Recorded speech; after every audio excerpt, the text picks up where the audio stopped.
Bonsoir, dans l'entretien de ce dimanche, nous recevons un homme à multiples casquettes, journaliste, juriste, consultant et même enseignant. Cabral Libye est annoncé depuis quelque temps maintenant comme candidat à la présidentielle de 2018 l'année prochaine. Il est donc le coordonnateur du mouvement 11 millions d'inscrits sur les listes électorales. Cabral, bonsoir. Bonsoir à vos nombreux téléspectateurs et je suis heureux de me retrouver dans votre studio, c'est la première fois et je félicite Adrien que je vois de l'autre côté, que j'ai connu dans d'autres circonstances il y a bien des années déjà. Merci, nous également on vous dit merci d'être venu. Tout d'abord, qu'est-ce qui a changé en vous depuis qu'on vous annonce comme candidat? Est-ce que vous êtes resté le même? Est-ce que le regard du public sur vous a changé depuis ce temps-là? Je ne pense pas que quelque chose ait fondamentalement changé.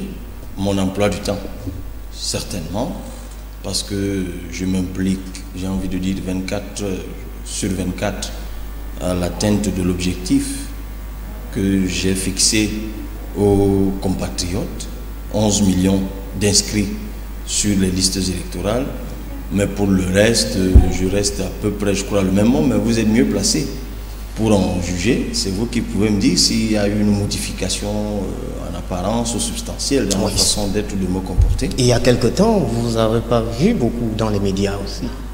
Eh bien voilà que justement je suis moins présent dans les médias parce que je suis moins présent à Yaoundé ou à Douala, c'est-à-dire dans les métropoles où se trouvent les médias qui m'invitent habituellement.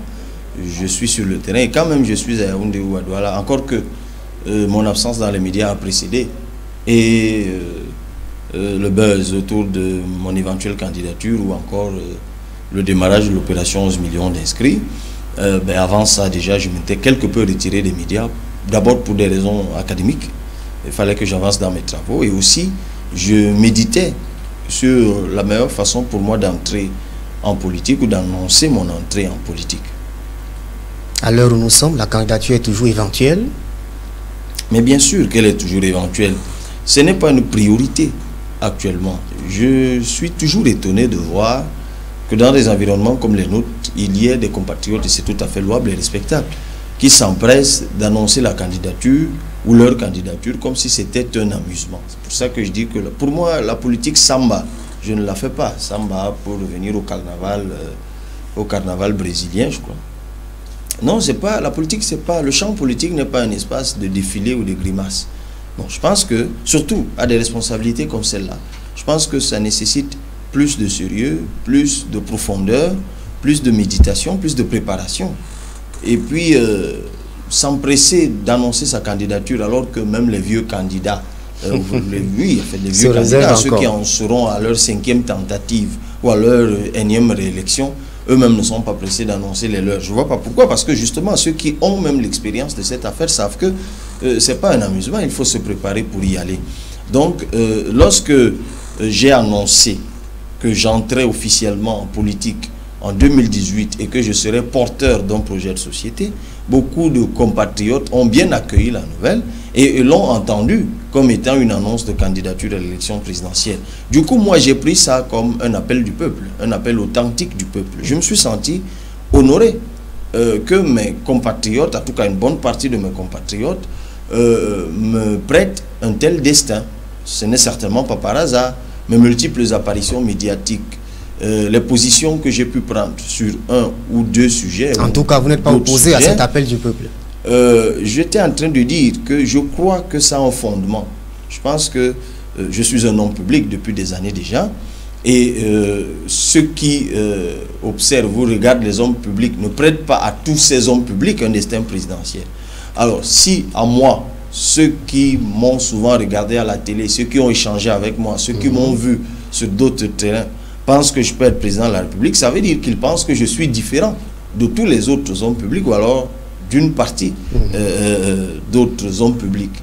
Et je considère que c'est un honneur et je leur réponds, d'accord, je suis bien d'accord que vous souhaitiez que je sois candidat à l'élection présidentielle ou même président de la République.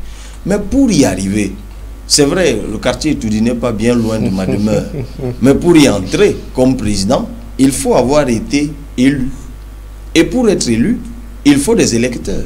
Et pour qu'il y ait des électeurs, il faut que des citoyens s'inscrivent sur les listes électorales. Exactement. La refonte des listes électorales a été lancée en 2012. Les chiffres rendus publics 2012-2017, ça fait 5 ans. Les chiffres 2016, ça fait 6 ans.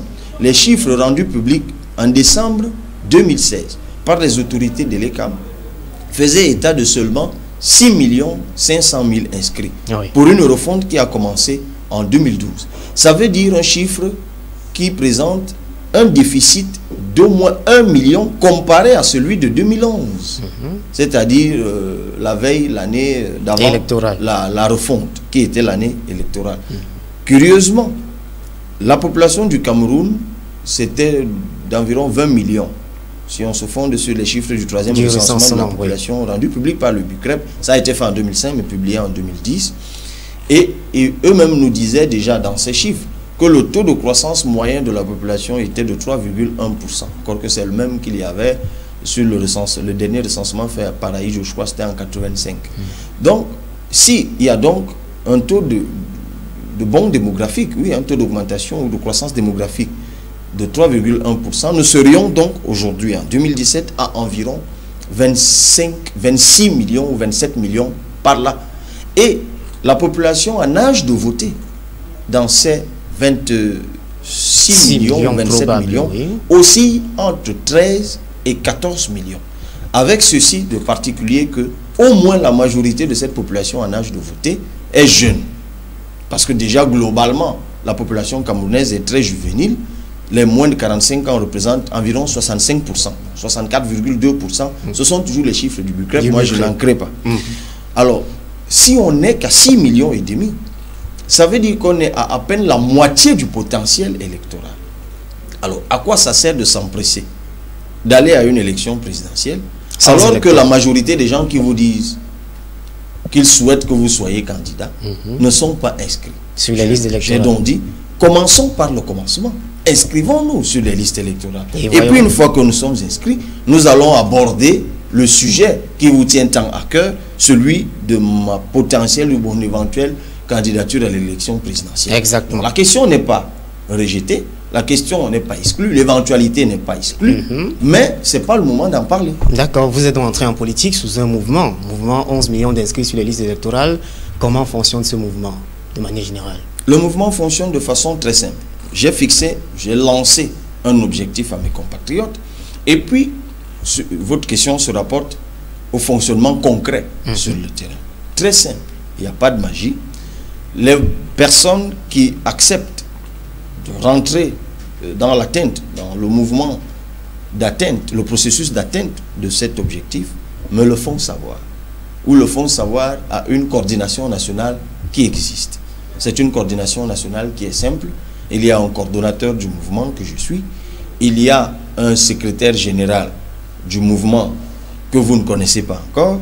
Et puis, il y a une organisation horizontale qui veut qu'il y ait un pôle communication, un pôle action de terrain, un pôle stratégique, un pôle logistique. Et puis, une fois que les personnes volontaires veulent qu'on travaille ensemble... Ce sont des volontaires. Des personnes volontaires et totalement bénévoles, comme vous, comme lui, comme d'autres, qui acceptent de s'impliquer pour que cet objectif soit atteint. Si des personnes ne s'impliquent pas, rien ne sera fait. Je suis incapable d'aller partout. Donc nous installons, il y a 360 communes, ou si vous voulez, arrondissements au Cameroun. Et le travail que nous faisons consiste à installer dans chacun de ces arrondissements un comité du mouvement ou de l'opération qui reflète la structuration que je vous ai donnée tout à l'heure. Et puis ce comité travaille. Comment il travaille? En utilisant au maximum les réseaux sociaux. Et si vous y êtes, vous êtes certainement rendu compte des multiples groupes WhatsApp qui existent pratiquement pour toutes les villes où il y a un comité, il y a un groupe WhatsApp, tout comme il y en a pour les départements, tout comme il y en a pour les régions. Et une fois qu'ils utilisent tous les mécanismes de réseaux sociaux qui s'offrent à nous, nous utilisons le média. Là, je me trouve sur une chaîne de télévision et je lance un appel à tous ceux qui sont en train de nous écouter de s'inscrire sur les listes électorales. C'est comme ça que nous fonctionnons. Et on s'inscrit où? À l'antenne ELECAM. Parce qu'il faut savoir qu'il y a autant d'antennes ELECAM que d'arrondissements au Cameroun. Dans chaque arrondissement au Cameroun, à Douala, à Yaoundé où nous sommes, ou à Douala, je ne sais plus où on nous regarde, ben, il y a l'antenne de Yaoundé 1er, Yaoundé 2e, Yaoundé 3e, ainsi de suite, jusqu'à 7. Donc vous allez vers l'une de ces antennes et puis vous vous faites inscrire, on vous délivre un récépissé que vous conservez jalousement parce que c'est avec ce récépissé que vous pourrez retirer votre carte. Mais il y a également des actions de porte-à-porte. Donc nous nous organisons de telle sorte que chaque arrondissement, nous le compartimentons en plusieurs blocs et des jeunes ou des personnes moins jeunes qui veulent se constituer en groupe bénévole d'action vont dans le porte-à-porte, dans les rues, rencontrent leurs compatriotes, leur demandent de s'inscrire sur les listes électorales, vont même cogner aux portes des maisons demandant aux gens de s'inscrire sur les listes électorales. Nous avons conçu des flyers qui sont très simples, bilingues. Le message, il est simple. Opération 11 millions d'inscrits au 31 août 2017, puisque ça s'arrête le 31 août 2017. C'est d'ailleurs ce qui est prévu dans le code électoral. De chaque année, oui. Ta voix compte. C'est le message qu'il y a sur les flyers et nous les distribuons. À côté de cela, donc, nous organisons, et je tiens à remercier l'ECAM qui a accepté de nous accompagner dans cette dynamique. Nous organisons donc avec l'ECAM des opérations ponctuelles d'inscription. C'est-à-dire en termes simples, nous pouvons décider que au Carrefour Tchinga, samedi prochain, nous installons une opération d'inscription locale. Donc nous contactons le chef d'antenne l'ECAM de l'arrondissement de compétences. Et puis, si un kit ou deux kits sont disponibles, nous nous installons, nous leur demandons de venir s'installer à cet endroit. Et 2 ou 3 jours avant, nous avons procédé à une sensibilisation des populations par les mécanismes que je vous ai donnés tout à l'heure. Et les populations affluent donc en masse vers ce point d'inscription parce que c'est plus pratique. Ce n'est pas nous qui avons inventé ça, c'est déjà l'ECAM qui le faisait. Vous vous rappelez bien que l'ECAM, dans cette ville où nous nous trouvons, souvent installe des tentes. Sauf que sur ce coup-là, c'est nous généralement qui louons les tentes. Parce que l'ECAM nous dit, écoutez, nous, nos tentes sont déjà occupées pour des points que nous avons installés. Donc vous louez des tentes. Et souvent, cet argent, nous le trouvons où? C'est la coordination d'arrondissement, c'est les cotisations des membres du comité d'arrondissement, en fait, 1000 francs, 2000, 3000, et puis on loue une tente, et puis c'est comme ça que ça se passe. Tout comme vous avez vu, il y a des t-shirts vert ou jaune, et sont floqués opération 11 millions d'inscrits. C'est généralement les membres du comité d'arrondissement, ils cotisent leur argent, et puis ils fabriquent. Ils sont même allés plus loin. Souvent, ils achètent même à manger et à boire aux agents l'ECAM qui viennent travailler sur le terrain, évidemment pour leur donner suffisamment de force, parce qu'il y a eu des cas où la mobilisation a été tellement forte que l'équipe de l'ECAM a dû être obligée de travailler au-delà des heures légales qui leur sont imparties, donc souvent pour les motiver. Est-ce que souvent ça crée la foule et ça dérange? La police a dispersé à Ngoïkele, c'était quoi le problème? Oui, alors, il faut peut-être se rapprocher de la police pour savoir de quoi il s'agissait. Mais moi, je peux vous dire de quoi il s'agissait. C'est que le comité d'arrondissement de l'opération 11 millions d'inscrits, piloté par M. Dominique Messanga, a saisi, comme je vous l'ai dit tout à l'heure, l'antenne de l'ECAM. Ils ont convenu d'installer donc une tente qu'ils ont louée à leurs frais au Carrefour Kradat. Ils ont fait la sensibilisation comme ça se fait habituellement dans toutes les autres villes ou tous les autres coins où c'est fait. C'est vrai que pour Yaoundé, c'était la toute première expérience. Ça s'était déjà fait à Douala. D'ailleurs, ça se fait à Douala depuis longtemps, au Konsamba, à Bertois, je crois, et autres. Et ce jour, je me suis rendu vers 12 h, tout simplement, comme je le fais dans d'autres villes du Cameroun, quand j'ai la possibilité de m'y rendre. Et puis, comme c'est une seule machine que l'ECAM avait envoyée ce jour-là, peut-être qu'ils avaient sous-estimé la mobilisation. Ils sont donc venus en grand nombre. Les jeunes, c'est un quartier d'étudiants, donc ils sont venus en grand nombre pour s'inscrire. Sauf que curieusement, de 10 h à 12 h, l'opération se passait tout à fait normalement. Il y avait plein de jeunes. En attendant, comme l'opération d'inscription prend environ 10 minutes, c'est-à-dire l'opération matérielle, donc les autres qui attendent, ils devisaient tranquillement tout autour de la tente. Et bien, je suis arrivé vers 12 h et je me suis mis effectivement à échanger avec tous les autres qui étaient là, sauf que subitement un homme en tenue, un policier en l'occurrence, s'en vient et dit: écoutez, il faut vous disperser, nous ne voulons pas d'attroupement. En fait, on a beau lui expliquer qu'il n'y a pas d'attroupement, ce n'est pas une manifestation publique, encore moins une réunion publique, c'est qu'il y a l'ECAM qui est en train d'enrôler les gens sur les listes électorales. Et il se passe que toutes ces personnes que vous voyez là sont venues s'inscrire. Il n'y avait pas que des jeunes d'ailleurs, il y avait même des papas, des personnes qui venaient avec leurs enfants, puisque c'était un samedi. Ben, ces personnes veulent s'inscrire et puis le policier dit non. Vous vous dispersez. Et bon, face à l'entêtement des jeunes, il a dû appeler du renfort. Quelques minutes après, un pick-up s'est amené avec beaucoup de policiers. Alors, comme moi, je ne voulais pas d'affrontement, j'ai demandé à ceux qui étaient déjà inscrits de s'en aller, à ceux qui étaient en attente d'inscription, de prendre des distances et puis de venir un à un. D'ailleurs, moi-même, je suis parti. Alors, curieusement, quand je suis parti, les jeunes sont revenus et les policiers ne sont pas revenus les déranger. J'ai fait 2 heures, je ne sais plus où j'étais allé, je suis revenu 2 heures. Peut-être parce que vous étiez là. Une fois que je suis arrivé, le même policier, curieusement, s'est à nouveau amené. Le même policier craint votre popularité peut-être. Comment? Le policier peut-être craint votre popularité. C'est étonnant depuis quand la popularité de quelqu'un provoque une manifestation publique. Que ça peut entraîner des débordements. De quel type? Dites-moi. Je vous fais confiance. Dites-moi le simple fait que je vienne encourager d'abord l'équipe de jeunes dont je vous ai parlé, Dominique Messanga, Serge Olama, Emen Lind, c'était les 3 qui pilotaient cette opération, je ne vous donne pas les autres noms. Je suis venu les encourager, parce que c'est ça qu'il faut encourager. Vous n'y croyez pas, je suis sûr, que des jeunes puissent cotiser de leur argent pour louer une tente, pour fabriquer des t-shirts, aller voir les camps, mobiliser leurs camarades, faire du porte-à-porte, mobiliser leurs congénères. C'est peut-être ça qui est étonnant. Mais comment les jeunes le font? Peut-être parce que c'est Cabral qui a demandé de le faire et que les jeunes le font, que Cabral devient dangereux. C'est quand même étonnant. Mais nous sommes dans un pays démocratique. Et les CAM a été créé pour enrôler les gens sur les listes électorales. Je constate que le nombre de personnes inscrites est ridiculement insuffisant. Je lance une opération de sensibilisation et de mobilisation pour que les gens s'inscrivent sur les listes électorales. Je vais sur le terrain pour encourager les jeunes qui ont reçu mon message. On estime que c'est un attroupement qui se crée, il faut disperser les gens. C'était un incident malheureux, j'espère que les autorités de la police ont tiré les conséquences. Moi, je me réjouis de ce que 2 ou 3 jours plus tard, dans l'émission que les CAM diffusent sur la CRTV, le mardi après le journal, que les CAM fait un reportage sur l'opération 11 millions d'inscrits qui se déroule sur toute l'étendue nationale et que dans le reportage, les autorités de l'ECAM qui ont d'ailleurs interviewé l'équipe de Yaoundé et de Douala se sont engagées à s'approprier l'opération et à l'accompagner. Moi, je pense que c'est ça qu'il faut retenir et non pas l'excès de zèle d'un ou de quelques policiers. Le 31 août, c'est dans 2 mois pratiquement. Vous avez déjà les premiers chiffres. C'est rassurant.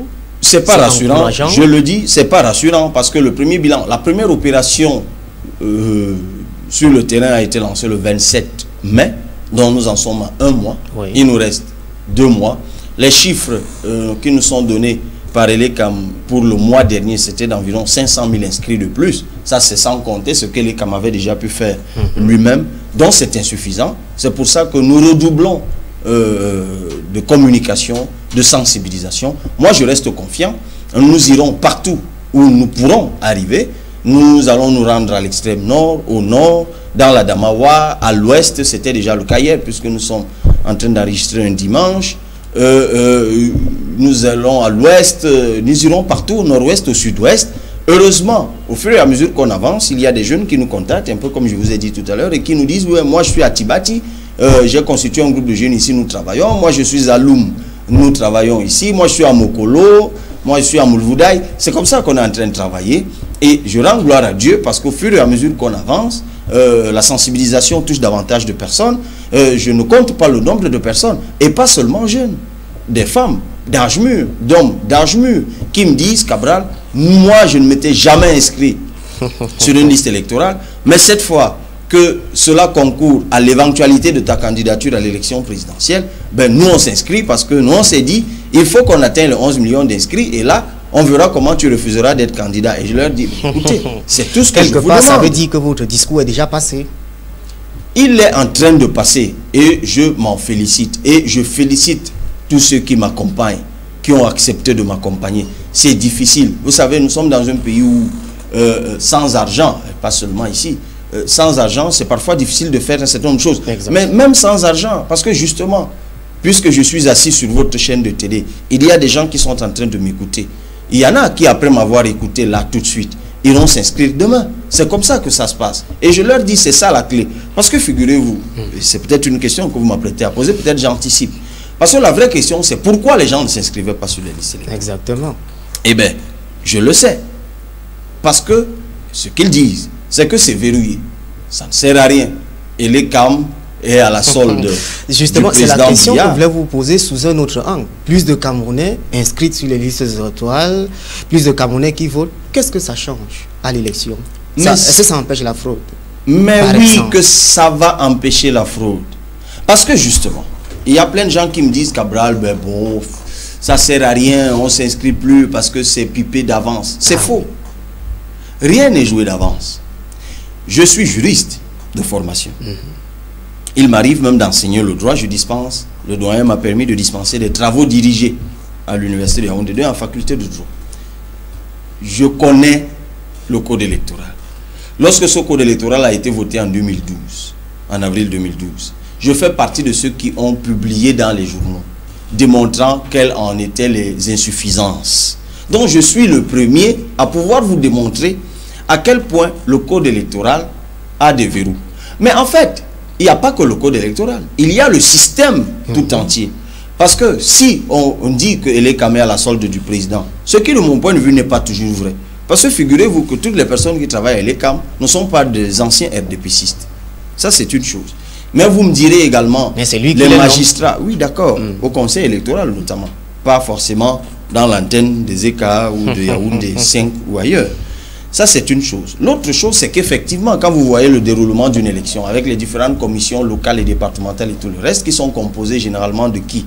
De magistrats et d'autres personnalités publiques, de la préfectorale, les gens se disent mais écoutez, tous ces gens-là, ils sont à la solde de Paul Biya, rien ne peut se faire. Et bien moi je vous dis, si cela était vrai, Yaya Jammeh n'aurait pas perdu les élections en Gambie. Ils vous diront que le Cameroun, c'est pas la Gambie. Ah, c'est ce qu'on dit toujours.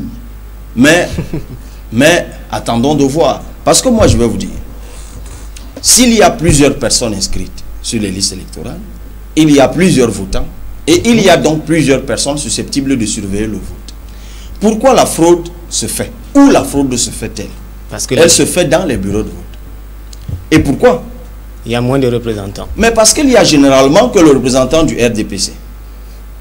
Il y a le représentant du RDPC et l'administration. Et comme on part du postulat que l'élite du coin, qui est peut-être ministre ou ailleurs, et qui arrive dans le bureau de vote à 14 h, déjà il a comme allié le représentant du RDPC qui est là. Mais il va faire du trafic d'influence. Et il va faire croire aux représentants de l'administration qui sont là que s'ils font obstacle à la victoire du RDPC, eh bien, leur carrière peut en pâtir. Et du coup, lorsqu'ils conviennent de bourrer l'urne, mais personne ne s'y oppose. Alors que, dans l'hypothèse où je suis candidat à une élection présidentielle, et que mes partisans à moi sont dans tous les bureaux de vote, qu'est-ce qui se passe dans le bureau de vote au soir du vote?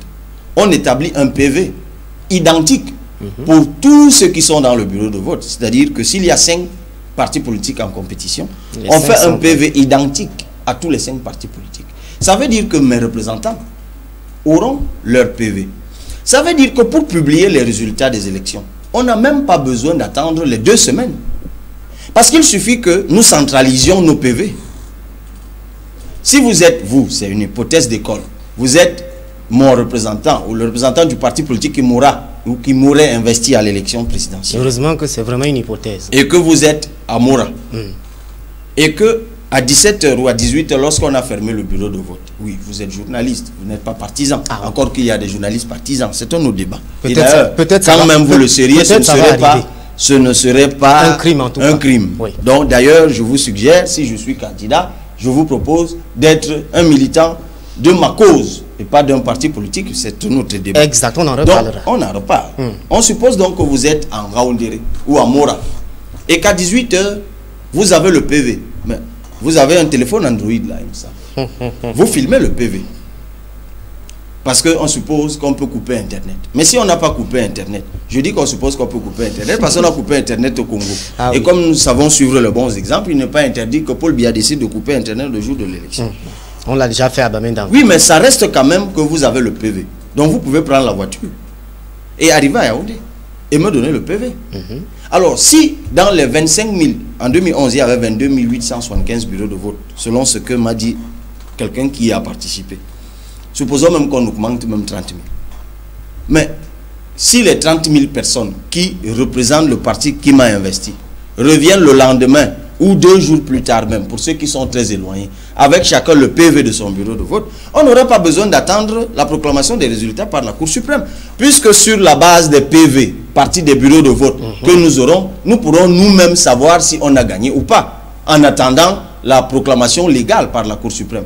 En d'autres termes, si jusqu'ici, et c'est incroyable, que le premier parti d'opposition qui est le SDF n'ait jamais pu nous montrer même 50% des PV de tous les bureaux de vote à l'issue d'une élection. C'est bien d'accuser le code électoral, c'est bien d'accuser les verrous, mais même le premier parti d'opposition au Cameroun qui est le SDF n'a jamais pu aller au siège du SDF, demander-leur de vous donner les archives de leurs PV que leurs représentants ont ramené des bureaux de vote à l'issue de l'élection de 2011. Je vous dis qu'ils sont incapables de vous montrer 30% des PV. Ça veut dire quoi? Ça veut dire que le SDF n'arrive pas à avoir... À être représenté partout. À être représenté partout.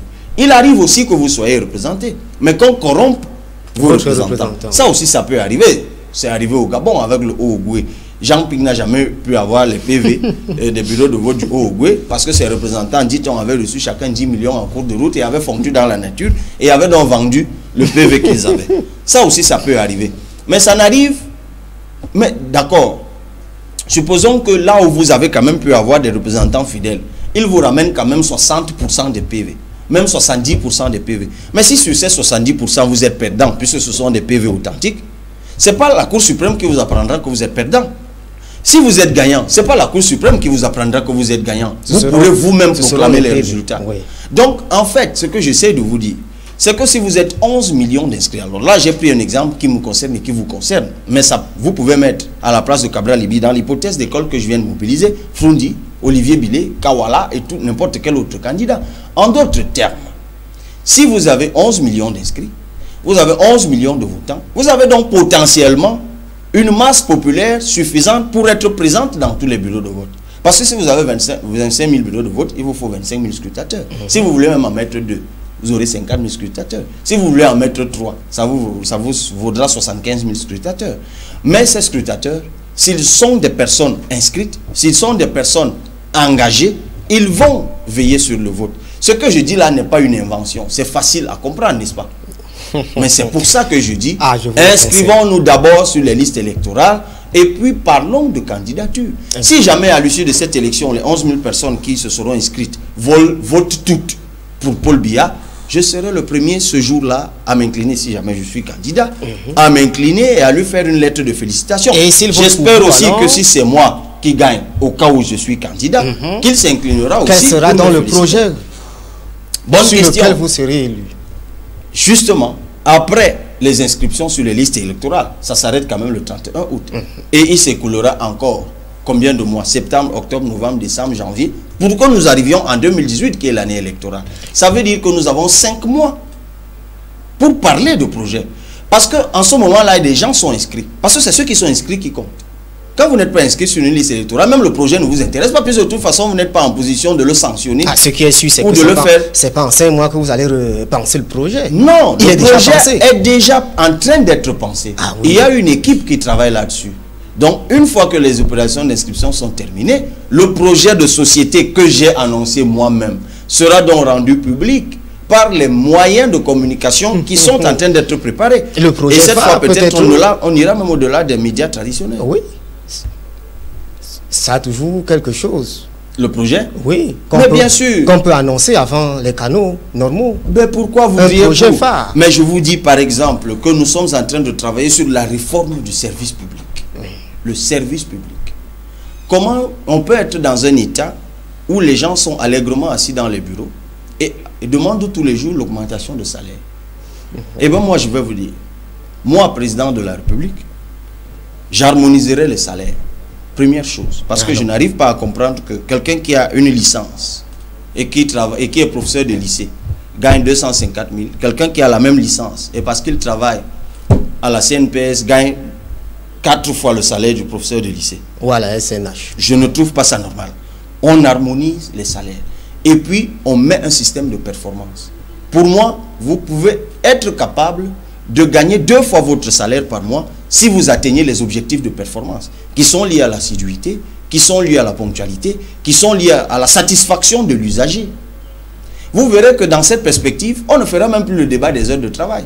Quelqu'un pourra rester au travail jusqu'à minuit parce qu'il veut atteindre ses objectifs de performance, parce que c'est ça qui lui vaudra l'augmentation de son salaire, et même la corruption va disparaître. Et même les histoires où vous entrez dans un bureau, quelqu'un vous le saluez et vous dit fichez-moi le camp. Parce que de toute façon, il ne redoute rien. Mais si cette personne sait qu'en vous disant fichez-moi le camp, il perd des points dans la dynamique de performance, ou alors il perd, il enregistre le manque à gagner. Parce qu'une fois que cet usager se sera plaint de ce qu'on l'a insulté dans un bureau, eh bien, cette personne qui l'a insulté aura perdu, aura été préjudiciée. Je vous prends là un exemple seulement. Et je suis en train de travailler sur la couverture santé, puisque ces jours-ci, l'actualité, notamment à Yaoundé, est gouvernée par les dialysés qui manifestent devant l'hôpital général.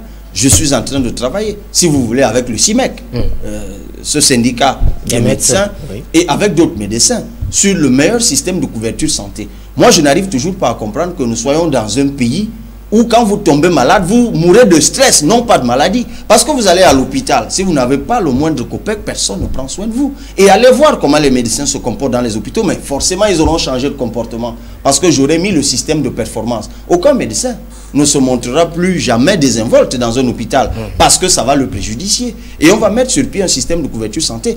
Pour toutes ces... J'ai juste envie de vous dire que nous n'allons rien, on n'invente pas. Comment on dit l'expression, c'est plus toi, couper le beurre. Je suis en train de vous dire, prenez simplement votre mal en patience. Pour le moment, on en est à l'opération 11 millions d'inscrits. Inscrivez-vous, chers compatriotes, et le moment venu, on engagera le débat de fond, celui de projet de société, offre politique contre offre politique. Moi, j'aurai la mienne, les autres auront les leurs, et vous en jugerez. L'élection, c'est dans 1 an et quelques mois. Vous avez les doutes sur le respect du calendrier électoral? Moi, je ne passe pas mon temps à épiloguer sur ce genre de choses. Plus on renvoie les élections, plus ça me donne du temps pour inscrire des Camerounais sur les listes électorales. Donc je souhaite, je souhaite même secrètement qu'ils le renvoient. Qu'est-ce que vous voulez? Moi, ça me fait plus de personnes inscrites. S'il n'y a pas une question de vie ou de mort, hein, je veux dire, 2 ans de plus. Vous savez, il y a des gens dans ce pays.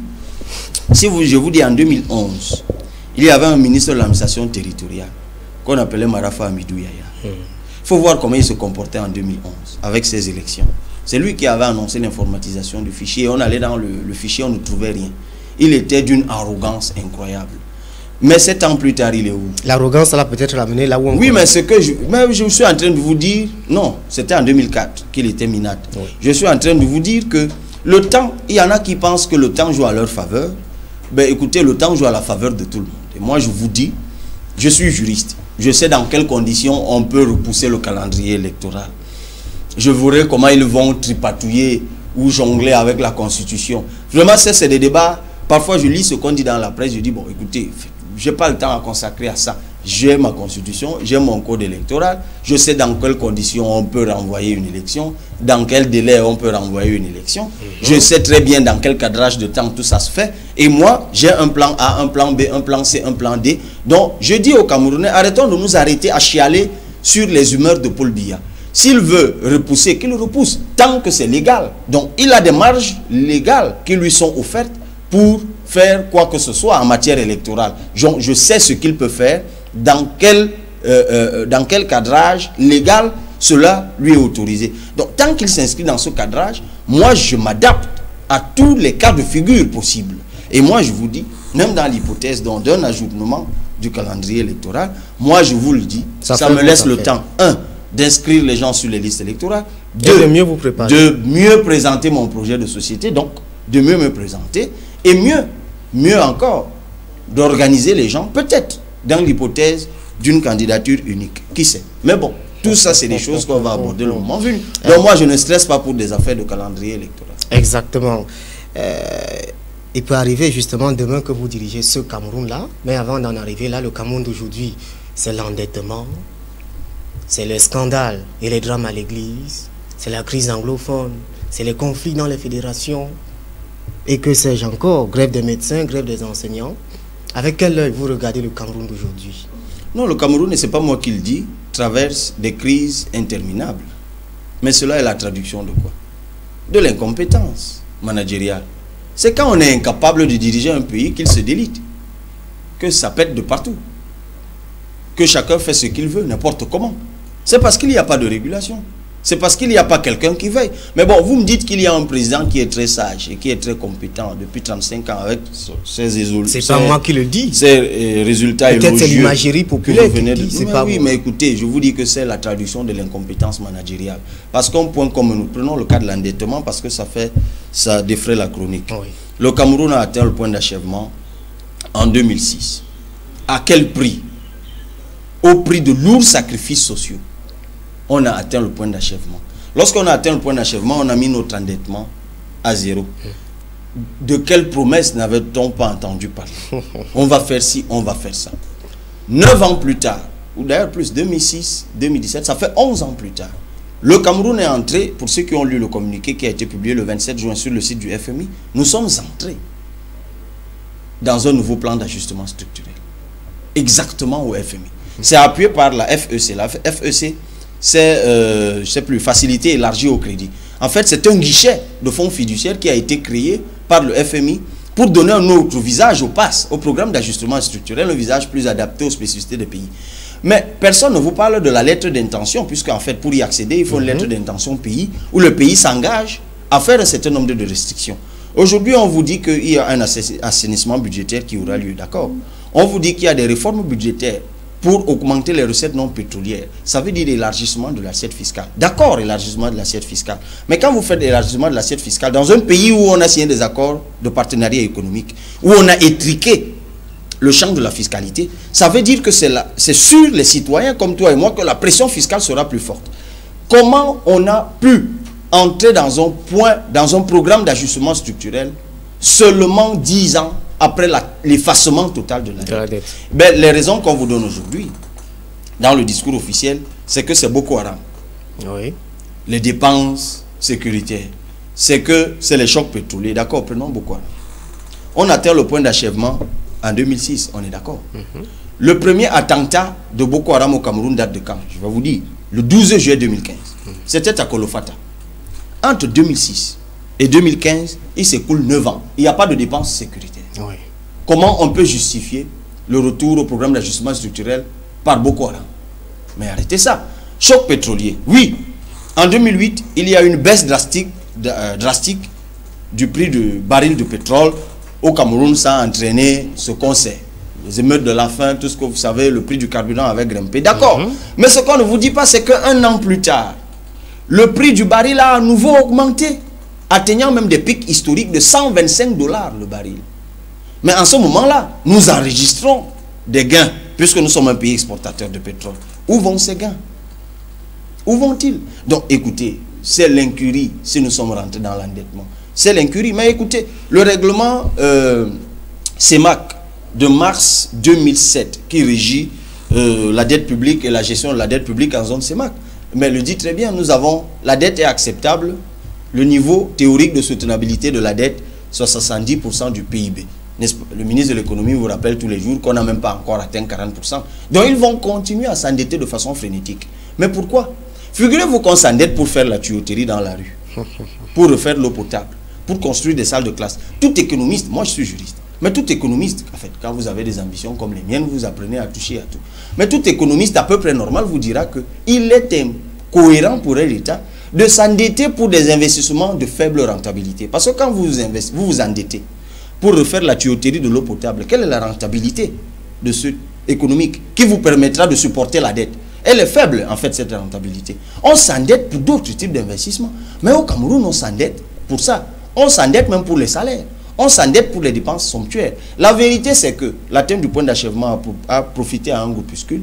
Ce nouveau programme va à nouveau profiter à un groupuscule. Je vous invite à lire le livre de Hubert Monondiana, Les Proverbes de Paul Biya. C'est un ouvrage qu'il a publié, je crois, en 1997, où il dit que dans les années 94-95, alors que le président disait à tout le monde serrer la ceinture, c'est curieusement en ce moment que les cylindrées les plus rutilantes ont fait leur entrée au Cameroun, que les châteaux les plus flamboyants ont poussé de terre. Acheté par qui et construit par qui? Par les ministres. Donc ça veut tout dire.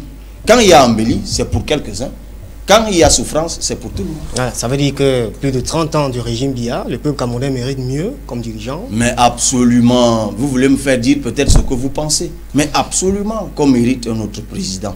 Je m'incline devant ce que Paul Biya a fait. Il a fait ce qu'il a pu. C'est Dieu qui donne le pouvoir. Il pourrait faire mieux quand même. Peut-être qu'il aurait pu faire mieux, on le dira toujours. C'est son entourage le problème, c'est pas lui. Non, on est dans un régime C'est présidentialiste. ce que ses lieutenants les plus fidèles disent. On est dans un régime présidentialiste. Le régime politique camerounais est un régime présidentialiste, c'est pas moi qui le dis. C'est le professeur Alain Didier Olinga, professeur titulaire des universités. Il a publié la Constitution de la République du Cameroun. Un régime présidentialiste, c'est un régime où le président est une institution au-dessus de toutes les autres institutions. Il est le président de tout. Il est le président de tout, il tient en laisse et tous les autres pouvoirs. Il est, puisqu'on a un exécutif bicéphale, un premier ministre et un président. Le premier ministre, c'est le gouvernement qui est responsable devant le Parlement. C'est contre lui qu'on peut mobiliser la question, que lui, il peut mobiliser lui-même la question de confiance ou la motion de censure quand ça vient du Parlement. Bon, là, c'est des questions de droit constitutionnel. En fait, je suis juriste, je suis à mon aise. Mais, justement, le président, il est l'alpha et l'oméga. C'est d'ailleurs ce que nous enseignons aux étudiants dans nos TD et autres, même les cours. Lisez le cours du professeur Nguele Abada qui est conseiller au Premier ministère, il l'a dit dans son ouvrage et ses articles. Le président, il est l'alpha et l'oméga institutionnel au Cameroun. C'est lui qui est le patron de tout, le chef de tout, le dirigeant de tout, le plus sage, premier sportif, premier magistrat, premier militaire, premier tout, premier radio, tout ce que vous voulez. Mais curieusement, quand il s'agit de chercher le premier échoué, ce n'est pas lui. C'est son entourage. Ah oui, mais toujours c'est ça. Quand c'est bon, c'est lui, il y a motion de soutien. Quand ce n'est pas bon, c'est les autres, c'est son entourage. Vous ne trouvez pas ça un peu ridicule quand même? Quand on aspire à gouverner, c'est toujours intéressant de regarder en arrière et d'apprécier ce que d'autres ont fait en leur temps. Je voulais votre appréciation sur quelques faits du régime Biya. Allons-y rapidement. Rigueur et moralisation. Ce n'était peut-être pas un mensonge, mais une vue de l'esprit. Liberté d'expression. Oui, on a beaucoup avancé. La preuve, je suis assis là, je peux parler. Elle a avancé. Et puis, de toute façon, avait-on le choix? On a ratifié la Déclaration universelle des droits de l'homme, article 7. On a ratifié la Charte africaine des droits de l'homme et des peuples. C'est toujours l'article 7, parce que dans les deux textes, l'article 7 porte sur la même question, la liberté d'expression. Donc, de toute façon, maintenant, il y a des choses à faire. Évidemment, parce que vous, la presse, quand on veut une bonne liberté d'expression, on fait une presse indépendante. Mais vous êtes une presse qui fait face à toutes sortes de problèmes. Pourquoi? Parce que personne ne veut d'une presse suffisamment forte et indépendante. On veut une presse qui est précaire pour qu'on puisse la mobiliser quand on veut et comme on veut. Mais nonobstant cela, il y a des avancées qui sont faites et qu'il faut concéder au président Biya sur ce coup-là. Cette presse sera autonome sous votre règne? Comment? Cette presse sera autonome sous votre règne? Oui, mais indépendante. C'est de ça que je parle. Mais bien sûr que je vais me battre pour ça. Parce que s'il n'y a pas, la presse joue un rôle de contre-pouvoir.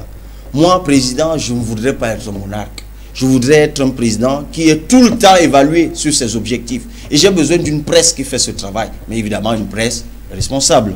Pas une presse qu'on va payer en sous-main pour venir faire du cannibalisme dans les médias. Comme on le voit, on porte toutes sortes d'insultes et d'accusations sur des gens. Donc, en même temps qu'il y aura une presse indépendante, en même temps, il y aura une presse responsable. Et quand moi, je parle de presse responsable, c'est-à-dire une presse responsable de ses actes. C'est-à-dire que s'il y a dévoiement, eh bien, vous assumez. Vous êtes pour la dépénalisation des délits de presse? C'est une question un peu compliquée. Moi, je suis effectivement pour la dépénalisation du délit de presse. Mais vous savez, la dépénalisation, ça veut dire quoi? C'est juste que les gens ne vont plus en prison. Qu'on n'y aille plus en prison. Mais moi, je vous dis qu'il y a des sanctions qui dépassent... Les sanctions économiques. Oui, il y a des sanctions qui dépassent l'emprisonnement de quelqu'un. Donc, moi, je peux vous dire que quand je parle d'une presse responsable, il n'y aura peut-être pas d'emprisonner de la presse, mais il y aura peut-être des presses qui vont fermer quand elles se seront mises en porte-à-faux avec la loi. Parce que la sanction économique sera telle que cette presse-là sera peut-être capable de la supporter. Je ne suis pas pour un pays de laxisme. Je ne suis pas pour un pays... Écoutez, je suis pour le contre-pouvoir. Je suis pour la liberté d'expression. Vous, autant que vous me connaissez, je suis quelqu'un de très caustique, réputé comme tel. Je critique, d'aucuns disent même que je ne passe ma vie qu'à critiquer, à ne rien proposer, ce qui n'est évidemment pas vrai. Mais vous m'avez déjà entendu un jour insulter quelqu'un. Je cite même rarement les noms. Vous ne m'entendrez pas insulter quelqu'un. Vous ne m'entendrez pas porter injure. Donc je crois qu'on peut critiquer sans insulter. On peut critiquer sans faussement accuser. On peut critiquer sans porter atteinte à l'honorabilité des gens. Et c'est de cette presse-là que je parle. D'accord. Opération Épervier. C'était une opération au départ qui a suscité beaucoup d'espoir. Parce qu'elle participait de la volonté gouvernementale d'assainir. Et puis peut-être de sacraliser la chose publique. Mais bon, au bout du chemin qui a été parcouru, c'est perçu à tort ou à raison comme une opération de règlement de compte. Et moi, je pense qu'on est effectivement dans les deux. C'est-à-dire qu'on a arrêté des voleurs, mais en même temps, on a réglé des comptes en arrêtant que certains voleurs. C'est-à-dire, et c'est d'ailleurs pour ça que moi, je ne rentrerai pas. Moi, président, je ne parlerai plus d'opération épervier. Je ferai sortir tout le monde de prison. Et je ne ferai aucune chasse aux sorcières. Ah bon? Oui, oui. Ils vont sortir de prison. Oui, mais le problème, c'est quoi? Mais justement, attendez. Le problème du Cameroun, c'est qu'on a tellement de potentialités qu'on ne demande qu'à travailler. C'est tout. On ne demande qu'à créer des conditions pour que les énergies se libèrent. Regardez ce que vous faites ici d'extraordinaire. Vous êtes une PME avec la modicité des moyens qui sont les vôtres. En fait, vous ne demandez, vous, qu'à accéder au financement et à faire de Canal 24 un média satellitaire. C'est tout ce que vous voulez. Je vois ce que vous faites ici avec le très peu de moyens que vous avez. Regardez l'entrain si modestement récompensé. On est dans un pays où il faut libérer les énergies, il ne faut pas se distraire à faire une chasse aux sorcières. Et pourquoi je ne veux pas faire de chasse aux sorcières? Moi, mon père n'a pas géré un ministère où, de toute façon, tant qu'à faire, je viens d'une famille modeste, quand même je lancerais une chasse aux sorcières, je ne courrais pas le risque d'attraper un des miens. Mais le problème, c'est que dans un pays où l'incurie et le laxisme ont régné pendant 35 ans, où les gens, pour se battre, ont dû piocher dans les fonds publics. Si vous ouvrez le dossier des marchés publics, cher ami, vous courez le risque, vous, d'attraper, peut-être pas votre père, mais votre cousin. C'est qu'on est dans une affaire où, si on dit qu'on fait vraiment une chasse aux sorcières au Cameroun, et qu'on pourchasse vraiment quelqu'un qui un jour a volé 1 franc à l'État, il restera à peine sur 20 millions de Camerounais, 5 millions, à peine une dizaine en circulation dans la rue. Et ce qu'il faut faire au Cameroun, c'est de dire aux gens, désormais c'est un nouveau départ. 35 ans d'incurie, c'est bon. Vous qui avez volé, vous êtes fort. Ah bon? Votre argent, investissez-le pour employer des jeunes Camerounais. Je l'ai annoncé dans un média. Moi, président, je lancerai l'opération Zéro Moto-Taximan. Pas que je pourchasserai les mototaximens, mais je donnerai de l'emploi aux jeunes. Je donnerai des emplois stables aux jeunes à un tel point qu'on chercherait des entrepôts pour parquer leurs mototaxis qu'ils auraient abandonnés. Donc je dis, laissons les affaires où on pourchasse les gens. Mettons les gens au travail. Ceux qui ont volé parce qu'ils se sont retrouvés dans des conditions où il fallait voler. Oui. Et puis ils se sont dit, bon, tant qu'à faire, puisqu'on vole, volons. Non, je leur dirais, investissez, créez des entreprises. Mais si jamais vous voulez utiliser cet argent pour empêcher le nouveau départ, là on est obligé de vous mettre en prison. Cette fois, je créerai même une infraction qui se rapportera à ça. Recrutement de 25 000 jeunes à la fonction publique. Oui, recrutement de 25 000 jeunes. Mais ça encore, écoutez, vous savez, il y a des choses qui me fatiguent. La fonction publique emploie combien de gens, à votre avis? Chiffre à vérifier. On dit qu'il y a environ 400 000 fonctionnaires. Parce que les statistiques chez nous, c'est des problèmes. Oui, je suis d'accord. Mais prenons ce qu'on dit. Parce qu'effectivement, le ministre des Finances est incapable de vous dire combien de fonctionnaires il paye par mois. C'est curieux. La Banque mondiale vient encore de séjourner au Cameroun, même le FMI, pour que nous entrions dans le programme, excusez-moi, dont on parlait tout à l'heure. Le MINFI est incapable de vous dire combien de personnes émargent au budget de l'État à cause d'Emboma et autres. Enfin, on est dans un système gangréné. Et quand vous poussez l'enquête, vous vous rendez compte que c'est le petit frère du neveu, du petit frère de la soeur du président, ainsi de suite, ça s'arrête là. C'était un mauvais projet. Partons même du 25 000 non, attendez. Il est même mauvais en soi. C'est-à-dire que ça, c'est des annonces politiques. Parce que quand même, vous avez pris 25 000 personnes. D'ailleurs, juste aujourd'hui, on n'a jamais pu atteindre 25 000 personnes. Parce que dans 25 000, vous prenez quelqu'un à qui vous donnez un salaire de misère. Vous dites qu'il travaille pour l'État. Avant vos 25 000, bon, ok. Le patron de ce média, on lui dit, ok, laisse Canal 24, viens travailler au ministère de la Communication, on va te donner 80 000 par mois. Il va partir. Il ne partira pas. Parce que c'est ridicule. Il y a environ 400 000 fonctionnaires. Moi, j'arrondis même à 500 000. J'ajoute les contractuels, les agents, décisionnaires, tout ce que vous voulez. J'arrondis même tout ça à 1 million. Donc, disons que dans ce pays, il y a environ, tous les 30 jours, 1 million de personnes qui émargent au budget de l'État. Le Cameroun a 25 millions d'habitants.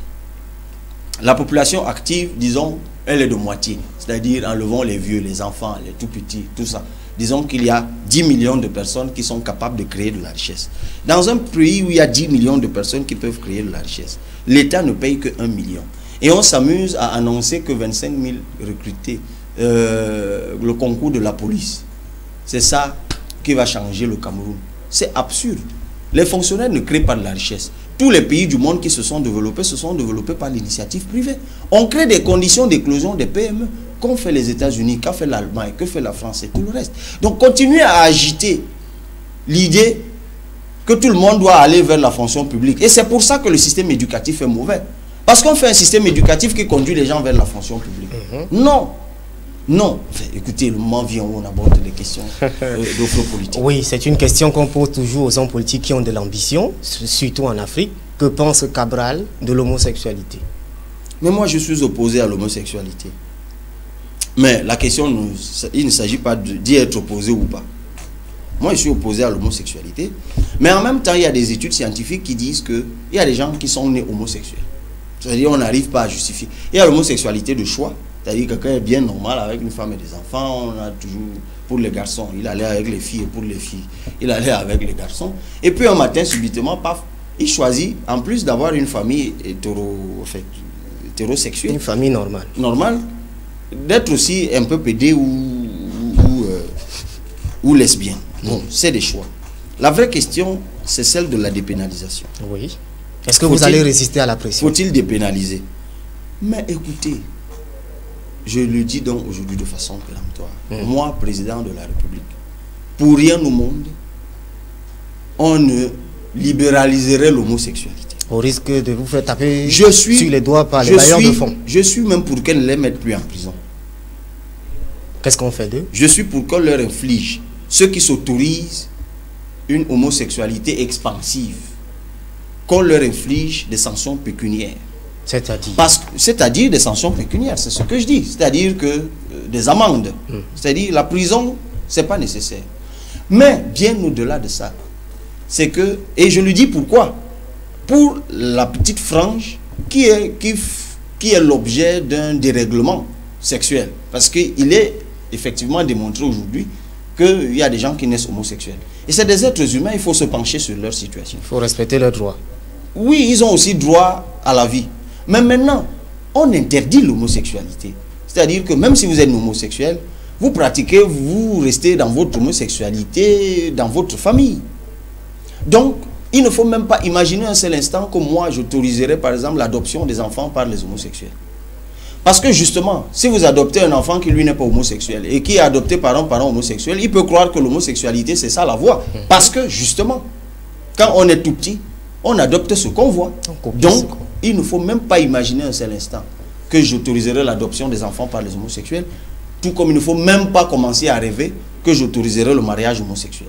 En revanche, je dirais qu'on ne les mette plus en prison et que s'ils sortent de leur maison pour venir pratiquer l'homosexuel dans les carrefours, eh bien, on va leur infliger des sanctions très sévères, des sanctions financières. On va peut-être sortir par là.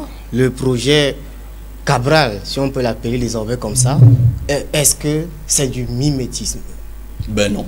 C'est pas l'effet Macron? Ben non. Macron... Et il vous inspire, ce Macron? Mais bien sûr, Macron a une démarche que j'aime beaucoup. Il a une démarche inclusive. Il dit, cassons les clivages, cassons les cloisons, que la France soit l'intérêt de tous. Sur ce point, on est convergent. Macron dit, renouvelons le personnel politique. Ben vous avez vu les gens qui sont arrivés au Parlement en France? Oui. Parce qu'on parle seulement de Macron président. Lui, il est arrivé à 39 ans. Mais vous avez vu les parlementaires là? Pas seulement d'ailleurs d'En Marche, même de Jean-Luc Mélenchon. C'est des gens qui, il y a un mois, étaient agriculteurs, professeurs de lycée, aides-soignants et tout le reste. C'est ce que je dis aux jeunes Camerounais. Vous avez 25 ans. Vous attendez un coup de sifflet pour aller briguer le siège de maire? Vous attendez un coup de sifflet pour aller à la conquête des fauteuils au Parlement, au Sénat, à l'Assemblée nationale? Ben non. Tout comme moi, il est possible que je n'attende pas un coup de sifflet pour vouloir m'asseoir sur le fauteuil présidentiel. Mais ça, je vous l'ai dit, on s'en reparle. D'accord. On est arrivé à la fin. Votre message à ces Camerounais dont vous souhaitiez qu'ils s'inscrivent sur les listes électorales face... Ne croyez pas au verrou. Ne vous laissez pas inquiéter par les prétendus verrous. Il en existe des verrous. Mais par votre participation massive, tous les verrous vont sauter. Je pense avoir essayé de le démontrer dans cette émission. Ruez-vous vers les antennes et les cams de votre arrondissement. Conservez jalousement votre récépissé. Certains d'entre vous veulent que je sois candidat à l'élection présidentielle. Je reste convaincu que si vous m'offrez, si vous êtes 11 millions à être inscrits au soir du 31 août 2017, il me sera difficile de résister à votre proposition. Donc ne m'obligez pas, alors, pour ceux qui veulent que je sois candidat, à y réfléchir. inscrivons-nous massivement sur les listes électorales, choisissons le président que nous voulons, choisissons les députés que nous voulons, choisissons les maires que nous voulons, parce que là, on n'a pas parlé de projet de société, mais en fait, moi, je ne suis même plus pour un État unitaire décentralisé, je suis pour un État unitaire régional, c'est-à-dire à mi-chemin entre le fédéralisme et la décentralisation. On en reparlera, et vous vous doutez bien que dans cette configuration, la commune est le socle de mon idée de développement d'un pays. Et je veux qu'il y ait un renouvellement. Les communes doivent cesser d'être les lieux de refuge des vieux fonctionnaires et des gens qui ont fini de rouler leur bosse un peu partout. Et ils vont faire une compétition de l'argent volé. Non. Chers jeunes, inscrivons-nous massivement sur les listes électorales et travaillons tous au renouvellement du personnel politique au Cameroun. Moi, j'y crois dur comme fer. J'y consacrerai jusqu'à ma dernière énergie. J'y consacrerai jusqu'à ma dernière goutte de sueur. Si j'échoue, c'est que vous m'aurez lâché. Monsieur le coordonnateur du mouvement 11 millions d'inscrits, merci d'être venu. Merci de m'avoir invité. J'espère vous revoir dans ce studio quand vous serez président. Ben écoutez, avant, vous m'avez vu, pourquoi je ne viendrai pas une fois devenu président? Merci. Je ne suis pas de ceux-là qui, parce qu'ils sont devenus présidents, deviennent des extraterrestres. Non.